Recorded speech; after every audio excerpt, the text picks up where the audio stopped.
as we pool our resources together, as we work together in the way in which we are working and digitize all government services, we must be prudent in the use of public resources. At the moment, we need to strike a balance between the money we use for recurrent expenditure and the money we use for development expenditure. It is a balance that we must keep at it. And we cannot continue to increase the monies that we use for recurrent expenditure. We need to manage our costs. I know there is a proposal by the Salaries and Remuneration Commission for the increase of salaries of different cadres of both civil servants and other public servants. They have made a recommendation to us that they want to increase salaries of civil servants by an average of between 7 and 10%, and that is from office assistants all the way to people who serve below the PSS. And because of the economic times we live in, we have approved that salaries of other civil servants can be adjusted beginning tomorrow. So our teachers, our policemen, our people serving in the military space, people working in government offices, we have agreed that because of where we are today, your salaries will be adjusted by between 7 and 10% from tomorrow. But for the other people, the state officers, myself, my deputy, ministers, PSS, na wale wadosi wengine wa bunge, na wale wengine, sisi mambo yetu tungoje. Tafadhali. Hiyo mshahara itakwama hapo. Mimi nimeona watu wanasema mshahara ya kuna watu fulani, hapana. Hiyo mshahara ingoje hapo. Until I have instructed the SRC to give us international best practice, because we need to reduce the gap between all of us who work for the people of Kenya. We need to make sure that the gap between the person paid the least and the person paid the most is not too big, because we are all workers. It is not possible that the people at the top earn 100 times more than the people at the bottom. It's not right. Because we live in the same country, we buy the same food, we go to the same shop, we go to,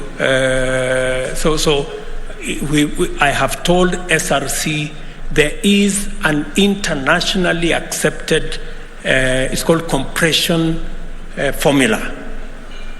Until they come back to me to tell me we meet that threshold, hii salaries yetu itangojea. Until we are all living the same. I have also instructed SRC that there are parastatals, there are universities where the vice chancellors and the MDs earn more than even the president. I want to know what those people, what they do. I mean, honestly, it is not possible that we have huko watu wanajiongezea mshahara kiholela. And because I've tried to interrogate some of the places where I am told somebody is earning 2 million. And I've tried to, how did they end up earning 2 million? Oh, the vice chancellor was a friend of the chairman of the council. Or they were sijui, I don't know what. Hapana. Public money is public money. and SRC must assess. Everybody must be paid in accordance with the work they do. No more, no less. Sini namna hiyo jameni? Yes. Because this is public money we are spending. So I have told SRC to do two things. Number one, to tell us the ratio between the lowest paid and the salary I earn as president. Before my salary is, before they talk about increasing salary ya sisi wadosi hapa, we want to know how much money are the people below us and working for the same people of Kenya are earning. That's number one. Number two, we must rationalize. There is no way people can be increasing salaries ostensibly because at their parastatal has a lot of money.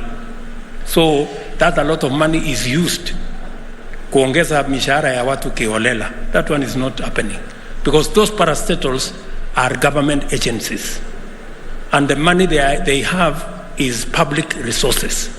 They must be subject to SRC and we must make sure that we all pay the same. So nimemwambia Rigiji, my friend, na mimi hiyo mshahara watu wanasema hakuna for now, na hata nyinyi waziri tulizeni boli until some exercise, because we want to make sure that we do not take advantage of the other Kenyans who do not have the power we have.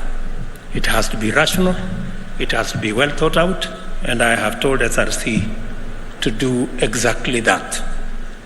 So I am very confident, good people, that this country, the world and the home of world-beating innovators, can develop and maintain robust and world-class cybersecurity systems to keep government and the private sector and citizens secure online on a sustainable basis.